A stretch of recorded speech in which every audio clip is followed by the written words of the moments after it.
Hello everyone, welcome to a online solution. मैं हूं अशफाक, स्वागत आप सभी को मेरे चैनल पे।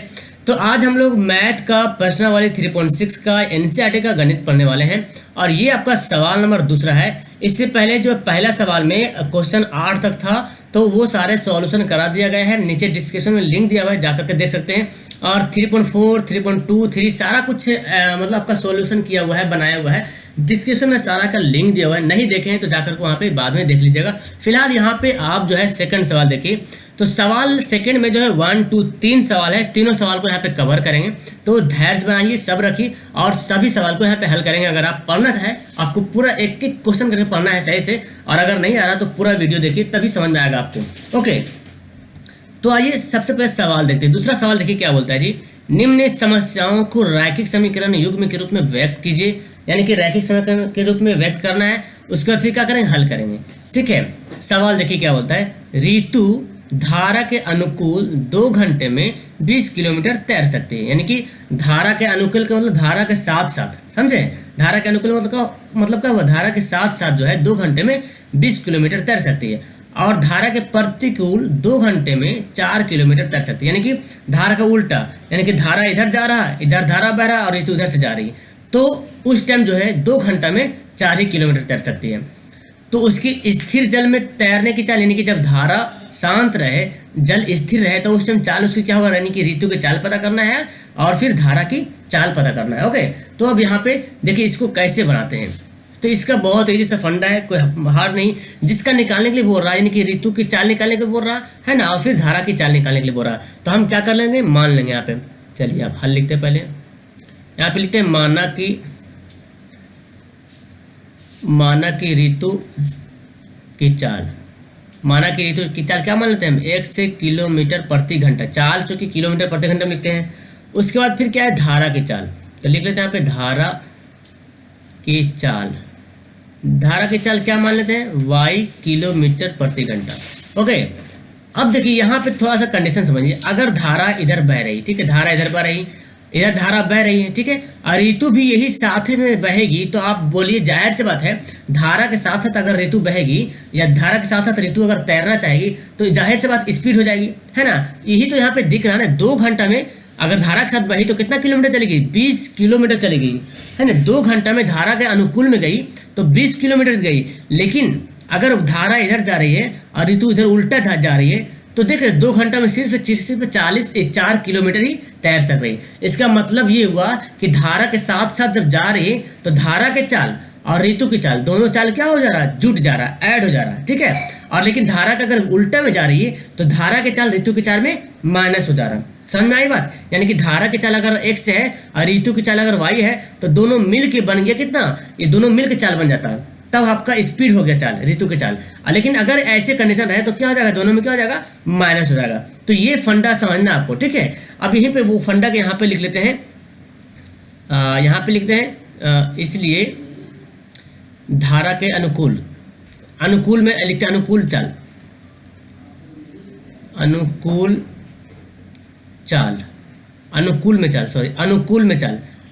में चाल मतलब धारा के साथ। तो धारा के साथ चलेंगे तो क्या होगा, x और y दोनों क्या हो जाएगा जी, मिल जाएगा। x से y किलोमीटर प्रति घंटा, यानी कि अनुकूल को समझ रहे, धारा के साथ साथ जो बहेंगे, तो जो धारा की चाल है, यानी कि जो ऋतु की चाल है और धारा की चाल है, वो दोनों क्या होगा, मिल गया। अब प्रतिकूल में लिखते हैं चाल, प्रतिकूल में चाल। प्रतिकूल मतलब क्या हो, उल्टा। तो धारा ऋतु जो चाल है, ऋतु की चाल है, और जो धारा की चाल है, वो दोनों क्या करेंगे, माइनस कर देंगे, तो क्या हो जाएगा, प्रतिकूल की चाल निकल जाएगा जी। ओके, इतना कर लेंगे तब हमारा क्या बनेगा, इक्वेशन बनेगा। अब देखिए यहाँ पे प्रश्न से करते हैं, और जैसे जैसे प्रश्न बोलेगा उसी तरह से हम लोग इसको अरेंज करेंगे। देखिए क्या बोलता है, ऋतु जो है धारा के अनुकूल 2 घंटे में 20 किलोमीटर तैर सकती है। इसको बनाने से पहले आपको एक फॉर्मूला पता होना चाहिए। आप पढ़े होंगे, दूरी बराबर क्या होता है, चाल गुना समय होता है कि नहीं। चाल यानी कि हम इसको क्या लिखते हैं, एस लिखते हैं, एस नहीं डी लिखते हैं, हाँ दूरी बराबर लिखते हैं। दूरी बराबर क्या लिखते हैं, चाल गुना समय, इस तरह से लिखते हैं, चाल गुना समय। तो चाल जब निकालना होगा तो क्या करेंगे, दूरी बटा समय कर लेते हैं, है कि नहीं। चाल बराबर क्या फॉर्मूला होगा, दूरी बटा समय। चाल बराबर होता है दूरी बटा समय होता है, दूरी बटा समय होता है। अब यहाँ पे देखिए बोल रहा कि ऋतु धारा के अनुकूल, धारा के अनुकूल का मतलब क्या है, इक्वेशन हमारा x प्लस वाई है, x प्लस वाई हो गया, ये धारा के अनुकूल चाल है। और यहाँ चाल अगर निकाला जाएगा तो दूरी हमारा कितना 20 किलोमीटर और टाइम कितना है 2, तो 20/2 हो गया। दूरी बटा समय क्या निकला, चाल निकला, और ये भी चाल है, तो दोनों चाल क्या हो गया, बराबर हो गया। ये धारा के अनुकूल चाल है और ये भी वही चाल निकाले, यानी कि दोनों क्या हो गया, हमारा बराबर हो गया। इक्वेशन बनाने के लिए हमको ये इस तरह से करना पड़ेगा। अब देखिए 2 से कट जाएगा, 2 दहे के 20, तो x से प्लस वाई बराबर क्या हो गया, हमारा 10 हो गया। समीकरण हमारा फर्स्ट आ गया। अब फिर दूसरा बोल रहा है कि चालक धारा के प्रतिकूल, धारा के प्रतिकूल बोल रहा 2 घंटे में 4 किलोमीटर जाती है। तब इसका इक्वेशन यहाँ पे बनाएंगे, तथा धारा के प्रतिकूल का मतलब क्या हो, x से माइनस वाई।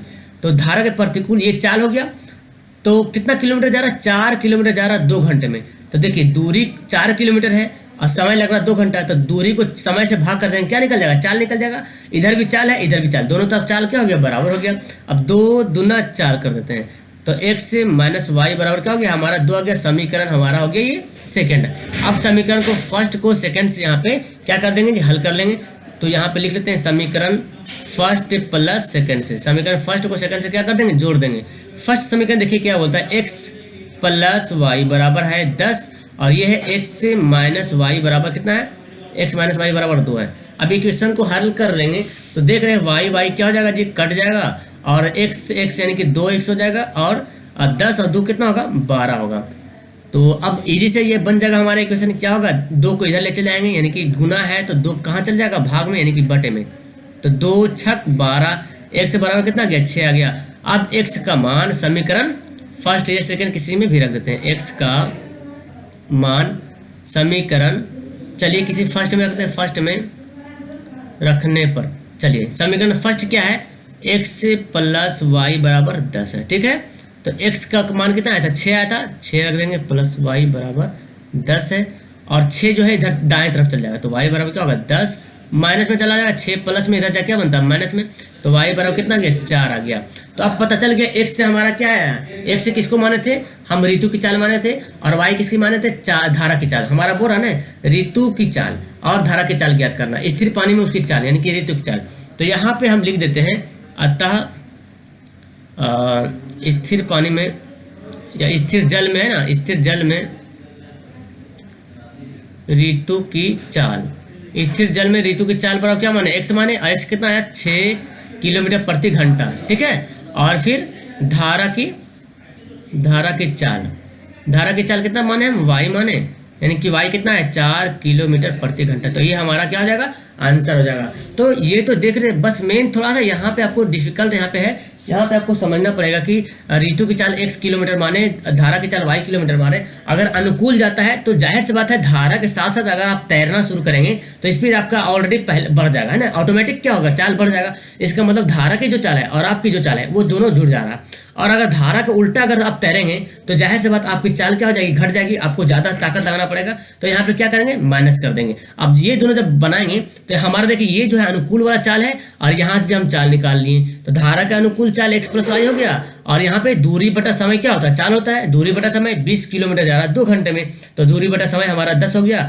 और समीकरण फर्स्ट होता है, समीकरण सेकंड भी इसी तरह से निकालते, धारा के प्रतिकूल जाएगा तो 4/2 यानी कि 4 किलोमीटर 2 घंटा में, तो दूरी बटा समय चाल, तो 2 आ गया। ये हमें समीकरण फर्स्ट सेकंड हो गया। और फिर इसको जो है आप लुप्तीकरण विधि से हल कर दी, किसी भी विधि से हल कर सकते हैं, कोई दिक्कत नहीं, उसके बाद आपका आंसर आ जाएगा। तो मैं समझता हूँ जहाँ तक कि आपको ये पहला सवाल समझ में आ गया होगा। ओके, तो नीचे कमेंट बॉक्स दिया हुआ, कमेंट जरूर कीजिएगा। आइए सवाल नंबर सेकंड की ओर चलते हैं। सेकंड देखिए क्या बोलता है जी। ओके, तो नेक्स्ट देख लीजिए, सवाल आपके सामने हाजिर है जी। सेकंड सवाल देखिए क्या बोलता है, 2 महिलाएं एवं 5 पुरुष एक कसीदे के काम को साथ साथ 4 दिन में पूरा कर सकते हैं। ओके, कितना दिन, 4 दिन में पूरा कर सकते हैं, 2 महिला और 5 पुरुष, जबकि 3 महिलाएं एवं 6 पुरुष उसी को 3 दिन में पूरा कर सकते हैं। तो बोला ज्ञात कीजिए कि इसी कार्य को करने के लिए एक अकेली महिला कितना समय लगी, और फिर उसी को बोल रहा है इसी काम को करने के लिए एक पुरुष जो है कितना समय लगेगा, यानी कि एक महिला उसी काम को करने में कितना टाइम लेता है और एक पुरुष काम करने में कितना समय लेता है, यही आपको निकालना है। ओके, तो पहले हम यहाँ पे लेट कर लेते हैं, मान लेते हैं हल माना कि एक महिला द्वारा लिया गया समय है ना, एक महिला द्वारा लिया गया समय, एक महिला द्वारा लिया गया समय क्या मानते हैं, एक से दिन। कितना दिन मानते हैं, एक से दिन। मान लें कि एक महिला जो है एक से दिन टाइम लिया है, कितना दिन टाइम लिया नहीं पता, लेकिन अभी पहले मानने हैं, ठीक है। फिर एक पुरुष, सवाल में जो जिसको बोल रहा हूँ उसको मान लेंगे एक पुरुष द्वारा लिया गया समय, एक पुरुष के द्वारा लिया गया समय मान लेते हैं वाई दिन, क्या मानेंगे, वाई दिन। अब यहाँ पे थोड़ा सा आपको यहाँ पे थोड़ा सा हल्का समझना पड़ेगा, समझना ये पड़ेगा जस्ट लाइक जैसे मान लीजिए हमको कोई काम दिया करने के लिए, दो काम मान लेते हैं हमको दिया है, दो काम करने के लिए दिया, ठीक है, दो काम करने के लिए दिया है 2 दिन में, ओके, 2 काम करने के लिए 2 दिन में दिया है। अब अगर आप बोलेंगे सर मैं एक काम करूंगा कितना दिन में, तो जाहिर सी बात है 2 काम आपको 2 दिन में करने के लिए दिया है, तो एक काम कितना दिन में कीजिएगा, एक दिन में कीजिएगा, एक दिन में कीजिएगा कि नहीं कीजिएगा, है ना। तो जो एक काम है, और हमेशा दिन जो डे रहेगा, डे हमेशा नीचे लिखते हैं, क्या लिखते हैं, डे हमेशा नीचे लिखते हैं, तो ये हमारा क्या हो जाएगा, दिन है। अब जाहिर सी बात 2 दिन, तो 2 दिन का आधा क्या होगा, 1/2 होता है कि नहीं, 2 दिन को अगर आधा कर देंगे तो 1/2, यानी कि एक दिन 2 को आधा, 1/2 मतलब क्या हुआ, आधा। अब यहाँ पे जितना डे रहेगा उसके हिसाब से लेंगे। मान लेते कि आपको यहाँ पे दे दिया है 3 काम करने के लिए, ठीक है, 3 काम करने के लिए दे दिया आपको, मान लेते हैं 5 दिन में, ठीक है, 5 दिन में दिया आपको 3 काम करने के लिए, तो आप एक काम किए कितना दिन में, आप कैसे निकालेंगे, तो एक काम जैसे कि बनाते हैं ना कि 3 काम करने में हमको लगा 5 दिन, तो जाहिर सी बात एक काम जब करेंगे तो हमको क्या टाइम लगेगा, तो इसको क्या करेंगे 3/5, 5 हमेशा क्या हो, जो दिन होगा हमेशा नीचे आ जाएगा। और एक एग्जाम्पल से आप समझ लीजिए, फिलहाल इसको हम मिटाते हैं, तो यहीं पे देख लेते हैं पहले।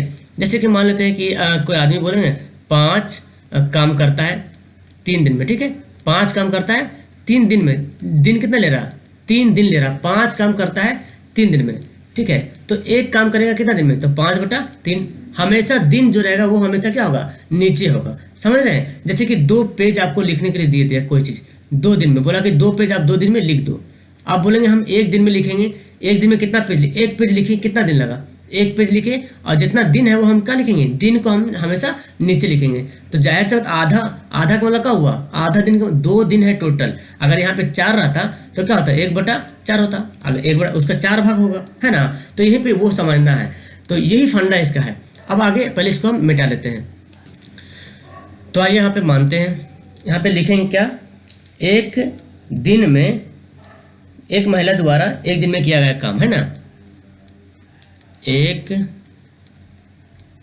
महिला द्वारा एक दिन में किया गया कार्य या काम, है ना, तो कितना काम होगा। अब टोटल दिन हमारा कितना है, x दिन माने थे, x दिन में कोई महिला काम करती है एक दिन में, तो एक महिला जो है काम कितना दिन में करती है, x दिन में करती है, तो एक दिन में कितना काम करेगी, तो 1/x, एक दिन बोला तो हमें क्या होगा, दिन एक काम को, सॉरी एक दिन नहीं, एक काम को, एक महिला द्वारा एक काम में किया गया कार्य, ओके, तो ठीक है ना, एक महिला द्वारा एक दिन में, ठीक है, एक दिन में लिया गया काम, तो एक जो महिला है वो हम टोटल काम करने में x दिन लेता है, तो एक दिन में कितना काम करेगा, तो 1/x काम करेगा। फिर कर लेंगे एक पुरुष द्वारा एक दिन में किया गया कार्य बराबर क्या होगा, 1/y, ठीक है, ये हमारा काम क्या आया, काम आया। दिन को हम क्या लिखते हैं, हमेशा दिन को नीचे लिखते हैं, डे जो नीचे लिखाएगा, ठीक है। और बोला गया एक दिन, है ना, एक महिला द्वारा एक दिन में किया गया कार्य, तो क्या होगा 1/, टोटल काम जो हमारा होगा क्या होगा, नीचे 2 दिन बोलता था 2 दिन लेते हैं, 3 दिन बोलता था 3 दिन लेते हैं, या कुल जो दिन है, टोटल जो दिन है वो हमेशा क्या होगा, नीचे रहेगा, ठीक है। अब यहाँ पे इक्वेशन बनाएंगे, तो यहाँ पे इक्वेशन देखिए क्या बोलता है जी, कि 3 महिलाएं 5 पुरुष एक कसीदे के काम के लिए 4 दिन में पूरा करता है। देखिए तो एक महिला जो है काम करता है 1/x दिन में, तो 2 महिला क्या होगा, 2/x होगा, है ना जी। एक महिला 1/x लेता है काम करने में, तो 2 महिला क्या होगा, 2/x हो जाएगा। तो यहाँ पे लिखते हैं प्रश्न से 2/x, ठीक है, प्लस फिर बोलता क्या कि 5 तो एक पुरुष के द्वारा हम क्या हुआ, एक पुरुष के द्वारा 1/y, एक पुरुष के द्वारा कितना टाइम ले रहा है 1/y, ठीक है। तो यहाँ पे जो है तो 5 पुरुष है तो क्या होगा 5/y हो जाएगा, 5/y। और टोटल कितना दिन टाइम लेता है, टोटल जो टाइम लेता है 4 दिन में। तो कैसे इसको लिखेंगे, हमेशा बोले 4 दिन, तो 4 हमेशा क्या होगा नीचे होगा 1, हमें काम तो एक ही है, काम तो एक ही है ना, एक ही काम है 1/4। ये हमारा क्या हो जाएगा, ये पहले तो अभी इसको रैखिक समीकरण हमको बनाना पड़ेगा। पहले इस तरह से हम तो पहले दोनों को इक्वेशन को पहले बना लेते हैं। नेक्स्ट बोलता है 3 महिलाएं 6 पुरुष 3 दिन में काम करते हैं, तो उसको भी हमको करना पड़ेगा, है ना। 3 महिलाएं मतलब 3/x है, ठीक है। 6 पुरुष मतलब 6/y। और कितना दिन टाइम लेता है, 3 दिन टाइम लेता है। कितना दिन लेता है टाइम, देखिए यहाँ पे बोला 3 दिन में पूरा करता है। तो 1/3, चूँकि काम एक ही है तो 1/3। अब यहाँ तक जब बना लीजिएगा तब आपको क्या करना पड़ेगा, आपको मानना पड़ेगा जिस तरह से पहले मानते थे। देखिए 2/x जो है 2/x, इसको हम ऐसे लिख सकते हैं क्या, 2 गुना 1/x लिख सकते कि नहीं। तो इसको हम ऐसे लिख सकते हैं, तो क्या 1/x को हम a मान सकते हैं, a, तो 1/x को क्या मान लिए, a मान लिए, तो क्या हमारा हो गया 2a हो गया। इस तरह 1/y है तो 1/y को भी कुछ वैल्यू मान लेंगे। तो हमको यहाँ पे फिर से मानना पड़ेगा और रैखिक समीकरण बनाना पड़ेगा। तो यहाँ पे मान लेते हैं, माना कि 1/x बराबर a, ठीक है। 1/y बराबर क्या मान लेते हैं, b मान लेते हैं। तो देखिए 2, अभी 2/x को क्या बनाए हम, माने तो 2a हो गया ना, तो हम यहाँ पे लिख सकते हैं, इसलिए 2a प्लस, और 1/y को b माने तो क्या हो जाएगा 5b हो जाएगा, 5b बराबर 1/4। अब इसको क्या करेंगे, 4 को सबसे गुना कर देंगे। देखिए जब इसको इक्वेशन बनाएंगे तो 4 इधर क्या होता है, गुना हो जाएगा 4 आके, तो 2a प्लस 5b बराबर क्या बचेगा, यहाँ पे 1 बचेगा, गुना भाग जो जाके ग बनता है गुना बनता है। अब 4 से गुना कर लेंगे, 4 को इस सबसे गुना करें, चूंकि 4 नीचे था, इसके नीचे तो 1 छुपा रहा था हमेशा, तो बताए थे क्रॉस मल्टीप्लिकेशन करना है, तो इसको ऊपर से गुना, इसको ऊपर से गुना करना है, तो नीचे हो गया। तो 4 को गुना करेंगे, गुना देखिए 4 दूना 8a प्लस 4 5 20b बराबर क्या होगा 1। अब हमारा ये समीकरण फर्स्ट बनता है। इसी तरह से यहाँ पे भी बना लेंगे जी। तो यहाँ पे जब बनाएंगे इसको तो क्या करेंगे, इसको 3 लिख सकते, 3a है ना, और 6y है, 6/y तो 6b लिख देंगे बराबर क्या 1/3। इसको भी वही करेंगे, 3 को इधर भेज लेंगे, 3 को गुना में भेज लेंगे, 3a प्लस 6b तो ऐसे रहेगा बराबर 1।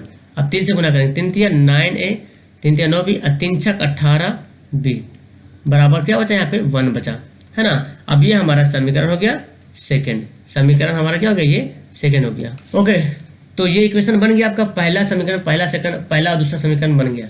अब इसमें हमको क्या करना पड़ेगा, लुप्तीकरण विधि से बना लीजिए, चूँकि सबसे ज़्यादा ईजी वही है तो उसी विधि से बनाते हैं ना। तो ऐसा काम करते हैं, यहाँ पे देखिए, यहाँ पे 8 है, यहाँ पे 9 है ना, तो इसको 9 से गुना कर देते हैं और इसको 8 से गुना कर देते हैं, तो क्या बन जाएगा हमारा, ईजी से बन जाएगा यहाँ पे। तो अगर देखा जाए तो इस विधि से बनाने में थोड़ा सा इस क्वेश्चन को लुप्तीकरण बनाने में ज़्यादा वक्त लग रहा, तो हम ऐसा करते हैं वज्र गुणन विधि से बनाते हैं, ठीक है। वज्र गुणन विधि भी इजी है। तो पहले यहाँ पे हम इसको अरेंज कर लेते हैं, इसलिए 8a प्लस 20b, 1 प्लस इधर आका होगा -1 बराबर 0, ये हमारा हो गया। और इसको हम लिखते हैं 9a प्लस 18b प्लस 1 हो गया, माइनस का हो जाएगा -1 हो जाएगा बराबर क्या हो जाएगा 0, ठीक है। अब हमको बनाना पड़ेगा वज्र गुणन विधि से, तो यहाँ पे लिखना पड़ेगा वज्र गुणन विधि से। वज्र गुणन विधि से फार्मूला क्या होता है, x से बटा, जब x को जब लिखना होता है तो यानी कि ये वाला जब लिखना होता है x वाला, यहाँ पे चलिए, यहाँ पे x नहीं तो a है तो हम a लिखते हैं, है ना। यहाँ पे a है ना तो हम a लिखेंगे, चलिए a लिख लिए।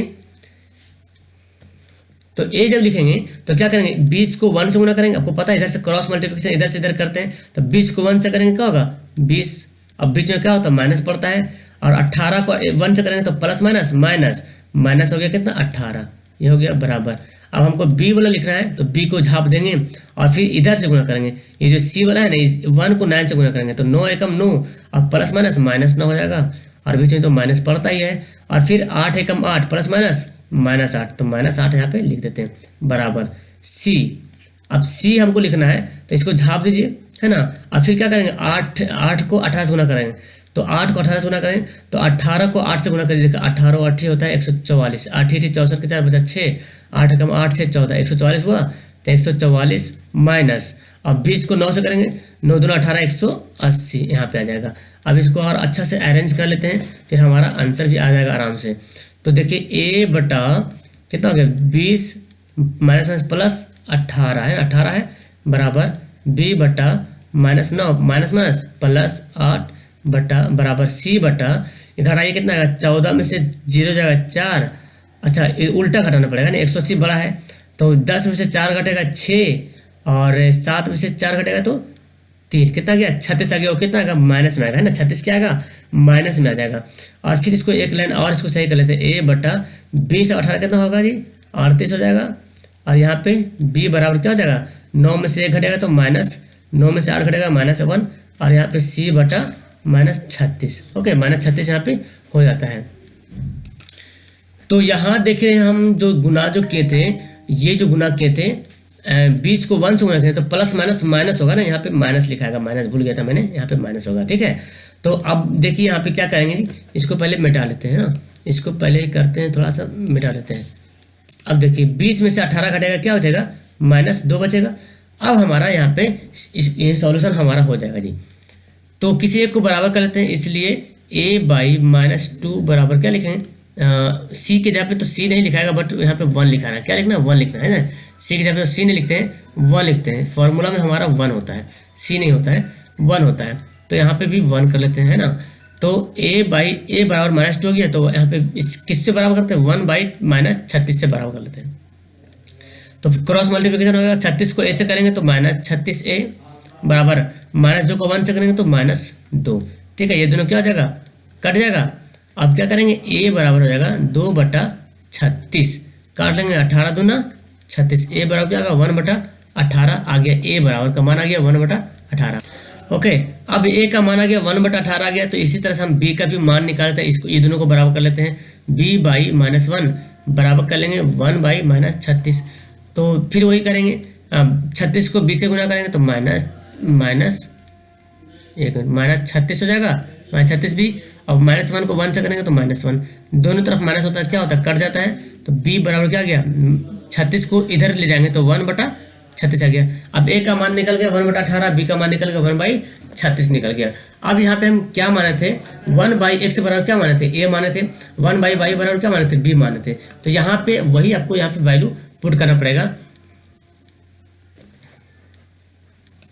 ओके, तो यहाँ पे हम उसी को लिख लेते हैं यहाँ पे है ना। क्या होता हमारा 1 मिनट 1, इसलिए 1/x से बराबर क्या माने थे a माने थे। ठीक है, 1/x, a का मान कितना है 1/18 आया था 1/18। अब क्या करेंगे जी, इसको जो है उलट देंगे। क्या करेंगे उलट देंगे, आपको पता है ना 1/x को उल्टेंगे तो x ऊपर चला जाएगा और इसको भी उल्टेंगे तो 18 ऊपर चला जाएगा। ये तो क्रॉस मल्टीप्लिकेशन भी करेंगे तो x को 1 से गुना करेंगे, x 18 को 1 से गुना करेंगे तो 18, x का मान कितना आ गया 18 हो गया। और यहाँ पे करेंगे 1/y बराबर क्या माने थे b माने थे, तो 1/y बराबर क्या हो जाएगा b। तो b का मान यहाँ पे कितना है 1/36 आया। ठीक है, इसको भी उल्टेंगे तो y ऊपर चला जाएगा 36 नीचे आ जाएगा। तो यहाँ पे देख रहे x का मान कितना आ गया 18 हो गया और y का मान कितना आ गया 36 आ गया। x किसका माने थे महिला के द्वारा, एक महिला कितना दिन में काम करेगा 1 दिन में करेगा, यानी कि 18 दिन में काम करेगा। ठीक है, एक महिला जो 18 दिन में काम करेगी और एक पुरुष जो है 36 दिन में काम करेगा। तो आपका यहाँ पे सवाल जो है यहाँ पे पूरा हो गया कि एक महिला जो है 18 दिन में काम करती है, एक पुरुष जो है 36 दिन में काम करते हैं। तो यहाँ पे लिख सकते हैं यहाँ पे है ना, अतः एक महिला द्वारा लिया गया समय बराबर कितना दिन लगा 18 दिन। ठीक है ना, और एक पुरुष के द्वारा लिया गया समय, पुरुष कितना समय लेता है 36 दिन में। तो यानी कि पुरुष जो है कमजोर दिख रहा है यहाँ पे है ना। तो आंसर क्या हो जाएगा, ये आंसर हो गया। तो थोड़ा सा सवाल यहाँ पे लॉन्ग है, बट अगर आपको ये फंडा समझ में आ जाता है, ये फंडा जो शुरू मैंने माना हूँ, ये फंडा अगर आपको समझ में आता है तो बस ये इजी से बन जाएगा है ना। और आपको यहाँ पे कुछ नहीं करना है, अगर इक्वेशन बनाने के लिए आ गया तो बस इजी से ये सवाल जो है हल हो जाएगा। तो चलिए मैं समझता हूँ कि आपको भी समझ में आ गया होगा। अगर नहीं समझे तो फिर से एक बार वीडियो को प्ले कर लीजिएगा बाद में और फिर आप समझ लीजिएगा। तो उम्मीद करूँगा आपको समझ में आ जाएगा। ओके, नेक्स्ट देखते हैं तीसरा सवाल। तो अब आइए लास्ट सवाल पढ़ लेते हैं, सवाल नंबर 3। यहाँ पे देखिए क्या बोलता है जी। तो ये भी थोड़ा सा लॉन्ग है, लेकिन बट इसको तो पूरा करना पड़ेगा। मैं जल्दी सोचूंगा, कंप्लीट करने के लिए कोशिश करूंगा। रूही जो है 300 किलोमीटर की दूरी पर स्थित अपने घर जाने के लिए कुछ दूरी जो है रेलगाड़ी द्वारा तथा कुछ दूरी बस के द्वारा तय करती है। ठीक है, कुछ दूरी रेल के द्वारा, कुछ दूरी बस के द्वारा तय करती है। टोटल दूरी कितना है? 300 किलोमीटर। फिर कंडीशन लगा दिया कि अगर यदि वो 60 किलोमीटर ट्रेन से जाती है, यानी कि रेलगाड़ी जाती है, तथा शेष जो जो दूरी बच रहा है शेष बस द्वारा दूरी यात्रा करती है। ठीक है, तो देखिए 60 किलोमीटर गई ट्रेन से, तो बचेगा कितना? 240 बचेगा। 240 किलोमीटर गई बस से। फिर देखिए तो उसको जब जाने में कितना टाइम लगता है? 4 घंटा लगता है। फिर बोलता है यदि 100 किलोमीटर रेलगाड़ी जाता है तो शेष बस के द्वारा यात्रा करती है, तो 10 मिनट उसको अधिक लगता है। ओके, 10 मिनट उसको अधिक लगता है, यानी कि जो 4 घंटा लग रहा था उससे 10 मिनट जो है अधिक लगता है। तो बस की चाल और रेल की चाल आपको निकालना है। तो हमको सिंपली यहाँ पे क्या करना पड़ेगा? मानना पड़ेगा। तो आइए यहाँ पे हल करते हैं। मानना कि रेलगाड़ी की चाल, माना कि रेलगाड़ी की चाल क्या मान लें? 100 किलोमीटर प्रति घंटा। ठीक है, और फिर क्या है? बस है ना, बस की चाल। तब बस की चाल मान लेंगे y किलोमीटर प्रति घंटा। ये दोनों मान लिए। ये दोनों जब पुट कर लिए तो अब क्या करेंगे जी? हमको टोटल हमारा दिया हुआ 4 घंटा है ना। आप समय कैसे निकालते हैं? समय निकालने का फॉर्मूला होता है दूरी बटा आपका चाल होता है। दूरी बटा चाल क्या होता है? समय होता है। इसको पता आपको, दूरी बटा चाल बराबर क्या होता है? समय होता है। समय दिया और 4 घंटा लगता है। अब यहाँ पे हम प्रश्न से जैसे सवाल हो रहा है उसी तरह से हल करेंगे। देखिए प्रश्न में क्या बोलता है कि 60 किलोमीटर जाती है किससे? रेल से। 60 किलोमीटर जाती है रेल से, तो 60 किलोमीटर दूरी हो गया। और रेल की चाल कितना माने थे? 1 से माने थे तेक्त। तो देखिए दूरी बड़ा चाल क्या हो गया? समय हो गया। तो ये 60 किलोमीटर गया रेल से, और ये हमारा टाइम लग रहा है, रेल के द्वारा जा रहा है तो इतना टाइम लग रहा। तो चाल दूरी को चाल से हम गुना करते हैं। ठीक है, आगे आपको समझ में आएगा। तो ये 60 किलोमीटर चल गई रेल से। अब जो टाइम बच रहा, तो टोटल हमारा डिस्टेंस कितना है? 300 किलोमीटर टोटल दूरी है। तो 60 किलोमीटर चली गई रेल से, तो बचेगा कितना? जाहिर सी बात है 300 में से 60 माइनस कर देंगे तो 240 किलोमीटर बचेगा। तो 240 किलोमीटर जाएगा किससे? बस से। अब बस की चाल कितना है? y किलोमीटर प्रति घंटा। तो देखिए दूरी बटा चाल समय, दूरी बटा चाल समय, टोटल समय हो गया। और टोटल समय कितना लग रहा? 4 घंटा लग रहा है। कितना लग रहा? 4 घंटा लग रहा है। ये हमारा इक्वेशन फर्स्ट होगा। बट अभी इसको हमको लीनियर इक्वेशन बनाना पड़ेगा। अभी लीनियर इक्वेशन बना नहीं, वो बनाना पड़ेगा। तो इसके बाद फिर देखिए दूसरा कंडीशन है, उसको देखते हैं। यहाँ पे लिखते तथा दूसरा कंडीशन क्या बोलता है कि 100 किलोमीटर जाती है रेलगाड़ी से। तो 100 का मतलब क्या हुआ? 100 बटा x, दूरी बटा चाल, क्या निकला हमारा? समय निकला। तो 100 किलोमीटर चली गई रेल से, तो बचेगा कितना? 300 तो टोटल था, तो 100 किलोमीटर रेलगाड़ी से चला गया, तो 200 किलोमीटर बच गया। तो जो बाकी 200 किलोमीटर है वो किससे गई है? वो बस से गई है। तो टोटल समय कितना लगता है? टोटल समय बोलता है 10 मिनट अधिक लगता है। यहाँ पे आपको समझना पड़ेगा 10 मिनट जो है अधिक लगता है। तो पहले जाता था तो 4 घंटा लगा था, और अब जो जा रहा है ना 10 मिनट अधिक लग रहा, ज़्यादा लग रहा। तो ये 4 जो है ना ये घंटा में, और ये क्या है? मिनट में है। तो घंटा को हमको मिनट में बदलना पड़ेगा जी। तो घंटा को मिनट में बदलने के लिए क्या करेंगे? 4 घंटा को 60 से गुना करेंगे तो क्या बन जाएगा? मिनट बन जाएगा। और 10 हमारा पहले था, तो 6 चौक 24 यानी कि 240 मिनट, और 10 मिनट कितना हो जाएगा? 250 मिनट हो जाएगा, है ना। 250 मिनट हो जाएगा। तो पहला जो हमारा समीकरण बना वो देख रहे 4 घंटा, ये क्या आया? घंटा आया। तो दूसरा भी आपको क्या करना पड़ेगा? घंटा में बदलना पड़ेगा। क्या करेंगे? घंटा में बदलना पड़ेगा। तो 250 मिनट आया था, इसको हम फिर 60 से भाग कर देंगे तो क्या बन जाएगा? घंटा बन जाएगा। 0 से 0 क्या करेंगे? काट देंगे। तो ये इसको हम अरेंज कर लेते हैं अच्छा से। 100/x प्लस 200/y बराबर क्या बचेगा? 25/6। अब हमको क्या करना पड़ेगा? जिस तरह से पहले बना रहे थे उस तरह से हमको फिर से यहाँ पे मानना पड़ेगा। देखिए यहाँ पे बताते हैं मान के, अब 60/x जो लिखा हुआ है हम इसको ऐसे लिख सकते हैं 60 गुना 1/x लिख सकते हैं कि नहीं? क्योंकि 60 को 1 से गुना करेंगे 60 ही आएगा, और x नीचे है। और 1/x को कुछ वैल्यू मान लेते हैं, a मान लेंगे तो 60 a हो जाएगा। तो यहीं पे हमको मानना पड़ेगा। ओके, माना कि 1/x बराबर a और 1/y बराबर क्या मान लेंगे? b मान लेंगे। अब जब ये मान लेंगे तो यहाँ पे बैठा लेंगे 60/x है तो क्या लिखेंगे? 60a प्लस 240b बराबर क्या हो जाएगा? 4। ठीक है, दूसरा इक्वेशन क्या हो जाएगा हमारा? 100 है ना, 100 तो 100a प्लस 200b बराबर कितना हो जाएगा? 25/6। तो हमारा ऐसे ही रहेगा। ठीक है। तो ये तो हमारा जो ये तो हमारा समीकरण फर्स्ट आ गया। अब हमारा ये समीकरण सेकंड देखते हैं। तो फर्स्ट को भी अभी और सही से सुधारना पड़ेगा, तो और बेहतर होगा, बेहतर तरीके से सुधार लेंगे तो और अच्छा होगा। तो फिलहाल यहाँ पे सेकंड देखिए।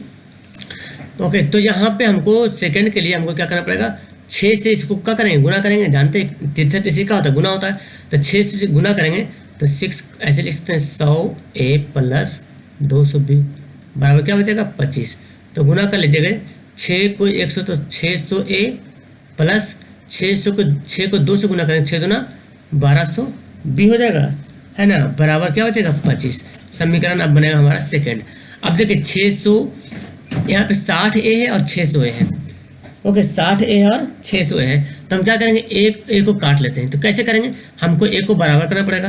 तो फर्स्ट को 10 से गुना करते हैं तो 600 हो जाएगा, और ऑलरेडी यहाँ पे 600 है। तो समीकरण यहाँ पे लिखते हैं, समीकरण फर्स्ट गुना 10, और दोनों को क्या करेंगे, घटाएंगे, ठीक है। और सेकेंड में कुछ नहीं करना है। तो इसको 10 से गुना कीजिए, समीकरण फर्स्ट को यहाँ जो है ना 10 से गुना करेंगे। तो 60 को 10 से गुना करेंगे तो क्या होगा, 600a हो जाएगा, प्लस 240 को 10 से गुना करेंगे तो क्या होगा, 2400 हो जाएगा, b प्लस बराबर में। और 40 को करेंगे, 10 को 4 को करेंगे तो 10 चौक 40, और ये हमारा ज्यों के त्यों आ जाएगा 600a प्लस 1200b बराबर 25। अब समीकरण को क्या करना है, घटाना है ना। समीकरण क्या लिखे हम, घटाने से। तो घटाएंगे कैसे, निशान change, plus minus plus minus plus minus बन जाएगा। ये दोनों खत्म हो गया। 2400 में 1200 घटेगा तो क्या बचेगा, 1220 बचेगा।